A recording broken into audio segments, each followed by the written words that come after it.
Olá, amigos de Notícias Agrícolas. Hoje o mercado extremamente agitado, o que a gente teve de movimento de alta nas semanas passadas, no início dessa semana, hoje foi bem o contrário.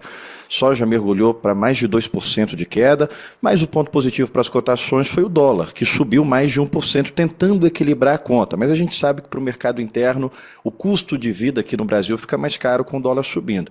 Vamos entender o que aconteceu com esse nosso mercado hoje. Bom, vamos começar entendendo o que fez com que Chicago viesse para tão baixo como a gente viu hoje. Bom, difícil começar a listar porque a pergunta seria o que não aconteceu. A gente já começa o mercado com os dados da China, foram recordes de importação em agosto, mais de 12 milhões de toneladas importadas. Ah, mas isso aí não quer dizer que a China está consumindo mais? Não necessariamente. Isso quer dizer que a China pode reduzir as compras nos próximos meses. Primeiro, deixa eu contextualizar aqui para a gente entender algo que é normal do mercado, para a gente não fazer alarde. Você vai ver aí, a China importou bastante em agosto, ela vai reduzir as compras daqui em diante. É normal, todo mês de outubro a China reduz os seus embarques. E a gente começa a sentir isso realmente em setembro. Ela compra mais em agosto, e em setembro ela vai saindo do mercado, em outubro ela embarca menos. Porque são dias seguidos de vários feriados, agora mesmo, dia 15, começa o feriado chinês. Do meio do outono, vai do dia 15 ao dia 17, depois em outubro, de 1º de outubro a 7 de outubro, é outro feriado na China. A China não tem um dia de feriado, a China tem semanas de feriado.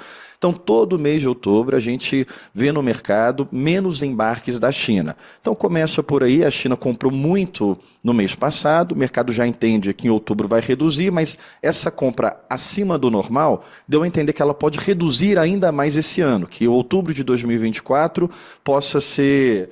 Deixa eu só corrigir que eu acho que eu fiz uma confusão na sua cabeça. Ela comprou mais em agosto. Ela embarcou muito mais em agosto, o que quer dizer que em outubro de 2024 ela pode reduzir mais do que o normal das suas embarcações. Além disso, a gente teve a qualidade das lavouras segunda-feira, o FDA manteve a soja em 65% e não é nem que manteve. O mercado esperava que fosse vir uma piora para 63%. E manteve ali nos 65%. Isso causa um outro fator, causa a expectativa de que o relatório agora de quinta-feira vai vir com um baita aumento de produção. A gente já teve as expectativas do mercado, o número anterior era 124 milhões de toneladas, fazer conta redonda aqui, 125, que era 124,8, o mercado espera que venha para 125,4. E aqui tem uma opinião minha, eu posso até estar errado quanto a isso, mas eu acredito que essa expectativa do mercado ela pode ser uma armadilha. O mercado está esperando 125,4.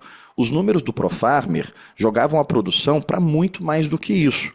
Então pode ser que o mercado está tendo uma expectativa conservadora, espera aí 125,4.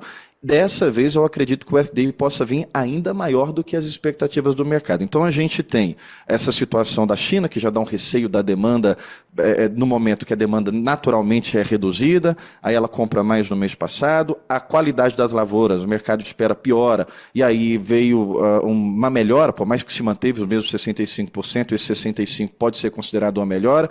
Não fosse isso já suficiente, a gente tem o furacão Francine, que ele está ali em rota dos terminais de exportação. A gente já teve outras tempestades passadas, recentes, que não causaram tanto estrago, fecharam ali os portos por uma semana. Só que quando a tempestade chega nos portos, elas estavam em categoria de depressão tropical. O que está diferente dessa vez é que o furacão Francine, ele está em categoria de furacão. Então já teve portos que já decretaram paralisação, mandaram os funcionários para casa, tem um medo de que possa faltar energia. A última vez que teve um grande estrago nos portos foram 30 dias que os Estados Unidos não conseguiu exportar. Isso também acaba trazendo pressão sobre as cotações, porque aí é mais soja e mais milho que fica lá no mercado americano. E em paralelo a tudo isso, e aí talvez seja o maior fator, a gente tem o petróleo caindo quase 4% hoje. Não tem a ver com o mercado de milho e soja, porque foi um relatório da OPEP, mas quando o petróleo movimenta e quando a força do movimento é muito forte, a gente não tem como ignorar. Ele vai bater ali nos outros produtos. E um ponto talvez mais impactante é que o petróleo veio abaixo de 70 dólares o barril era uma referência psicológica muito importante. Então a gente tem uma série de fatores que, tanto influência do mercado financeiro, como influência do próprio grão, que explicam essa situação de baixa. O chinês já vai começando a reduzir suas compras, vai entrar em feriados prolongados, Qualidade das lavouras, o mercado esperava piora, veio melhor do que o esperado. Expectativa para o relatório de quinta-feira é de aumentar a oferta, mais produção, mais estoque final. Isso tudo vai devolvendo a soja para os $9 o bushel. Então a gente, graças a Deus, muito bom que ela voltou para os 10, porque imagina se a gente tivesse esses eventos agora enquanto ela ainda estava na casa dos 9. Mas então, por que a soja voltou para os 10? Teve muito mais influência especulativa, o petróleo estava subindo, agora o petróleo está caindo, mas a gente teve há 3 semanas atrás, por causa do problema da Líbia, a Líbia não estava exportando, não estava produzindo, o petróleo subiu, puxou todo mundo junto. Agora o petróleo devolveu todo mundo junto. Então ainda bem que a soja tinha voltado para os 10. Mas tinha uma especulação climática, os Estados Unidos estavam no clima muito seco, agora veio a qualidade das lavouras mostrando, pelo menos dizendo para o mercado, a gente concordando ou não, que não prejudicou a qualidade, que ainda cria no mercado a expectativa de grandes produções. O ponto é, olhando para o nosso mercado brasileiro, que a gente sempre disse aqui, olhe para o preço porto na casa de 140, porque 140 é uma referência de comparação internacional. Acima da soja no porto, 140, pode mais, 142, 143, mas para falar redondo aqui, não acertar no olho da mosca, acima de 140 já fica difícil para o chinês comprar no Brasil, ele vai olhar para os Estados Unidos. Agora a gente tem um ponto interessante. A Argentina está ofertando mais farelo, então a gente está vendo uma influência do farelo de baixa.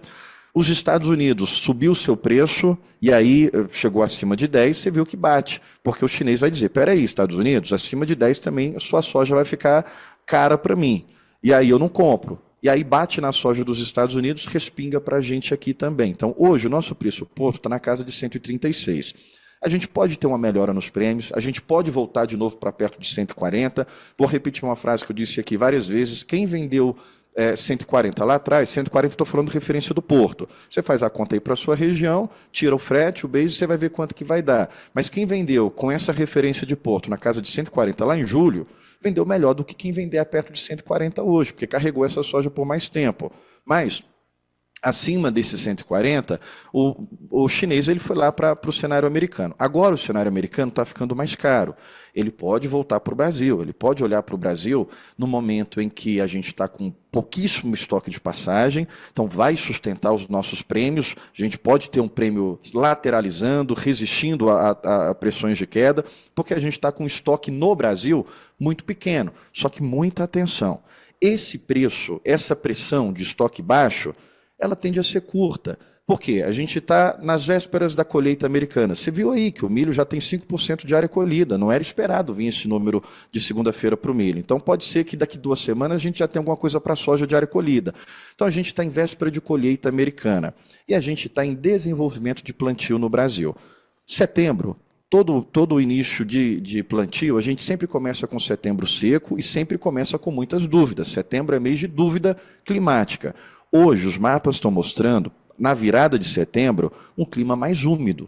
As chuvas acontecendo, conforme os mapas estão mostrando hoje. Chuvas para outubro, chuvas para novembro, mostrando que a gente pode ter uma safra bem desenvolvida. O clima seco em setembro, ele causa mais um impacto negativo, porque ele tira a janela do milho-verão. E ele cria a expectativa de que quem iria plantar milho-verão, muda para a soja. Então, faz o mercado acreditar que possa ter aumento de área de soja e redução de área de milho-verão. Então, você imagina, passou esse clima seco em setembro, começou a vir umidade, você acha que os preços vão conseguir resistir, mesmo que a gente tenha um estoque de passagem um pouco mais baixo? Eu acredito que a gente vai ter sustentação por isso, os prêmios vão sofrer pressão de queda, mas não vão conseguir cair porque o nosso estoque é pequeno e o mercado interno dá força para poder tentar manter os preços porto acima de 130, mas eu não acredito que isso consiga resistir a longo prazo. O que é a longo prazo? De novembro em diante. Aí a gente já começa a falar de pressão de colheita também no Brasil, de maior área. Então fique muito ligado, porque a gente está num momento de muita dúvida, muita volatilidade, mas a gente pode estar num momento de mudança de chave, de realmente a janela se fechando e essa ser a última oportunidade de olhar para as proteções, falar de hedge de soja é agora, viu gente? Se você esperar muito, depois de setembro, outubro, novembro, já não dá tempo mais de proteger a sua soja, que você vai colher ela só no ano que vem. Então, esse pode ser o último momento de janela de proteção, olhando para o nosso preço físico aqui. E para Chicago, vamos olhar agora o que vai vir de oferta e demanda do USDA. sabendo já que a gente está sofrendo várias influências do mercado financeiro. E tem debate hoje, né? Donald Trump e Kamala Harris. Se o Trump ganha o debate, vai voltar toda aquela pressão de que ele vai brigar com a China, de que ele vai taxar a China. Isso também acaba trazendo mais uma pressão negativa para Chicago. Então vamos assistir esse debate hoje, 10 horas da noite. Olhando para a tendência soja em Chicago, a gente tem tudo hoje indicando que vai voltar para $9 o bushel alguma coisa. Para vir abaixo destes 9, tem que acontecer mais coisas novas do que a gente está vendo agora. A oferta ela já vai vir dentro de um movimento maior do que se esperava, porque a gente está vendo os Estados Unidos resistindo, a seca foi grande, mesmo assim a qualidade está se mantendo. O fato agora é que o mercado não vai dar tanto peso assim para a qualidade das lavouras, à medida que a colheita ela vai avançando, o que o mercado vai olhar é a produtividade que está lá medida na colheitadeira. Esse é o número agora que vai guiar. Por mais que as qualidades fiquem alterando, é a produtividade que vai mostrar, e a produtividade o mercado não acompanha só pelo USDA, o próprio produtor vai postando, as agências vão correndo o campo e vão vendo o que é que estão sendo tirado dos campos. Mas eu não acredito que a oferta ela vai trazer fatores novos para derrubar a soja em Chicago dos 9. Então hoje o que nós entendemos é Chicago querendo voltar para a casa dos 9 alguma coisa, 9,4, 9,5, e muito abaixo disso é muito mais difícil. O que pode agora trazer muita volatilidade e mexer com os preços? Acima de qualquer coisa, o clima. Clima no Brasil é o fator mais importante a partir de agora. Então fique de olho nos mapas climáticos. Você tem que analisar o mercado conforme o mercado analisa. Por exemplo, a gente conversa com muitos produtores, olha, aqui na minha região não tá muito legal, o clima está ruim, o meu vizinho está com a soja bem ruim, mas o mercado ele não vai olhar só regionalmente, ele vai olhar o mapa climático. Se o mapa marcar a chuva e a chuva de fato acontecer, por mais que ela seja aquelas chuvas de manga que a gente acaba vendo com muita frequência, mas o mercado ele vai responder à atualização do mapa climático. Se marcar e não acontecer, aí o mercado vai pautando isso dia após dia. Mas olhe para os mapas climáticos, é isso que eu estou querendo dizer. Olhe para os mapas para você poder acompanhar o mercado conforme o mercado realmente sabe fazer esse acompanhamento. Por mais que a gente não concorda, é assim que funciona.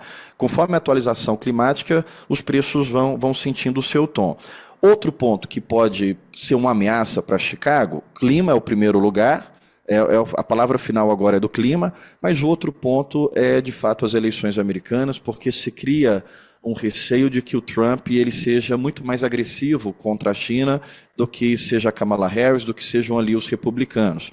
Os democratas, eles são contra enviar verbas para a Ucrânia, por exemplo. Então, esses conflitos geopolíticos, na mão do Trump, eles vão ganhar muita notoriedade. E, sobretudo, o conflito ali comercial com a China. A gente viu agora o Canadá taxar os carros elétricos, a China respondendo, dizendo que vai taxar a canola, que vai fazer um antidoping ali na canola. Então, com os Estados Unidos, isso pode se intensificar. O mercado sabe que qualquer um que ganhar vai pesar a mão contra o americano.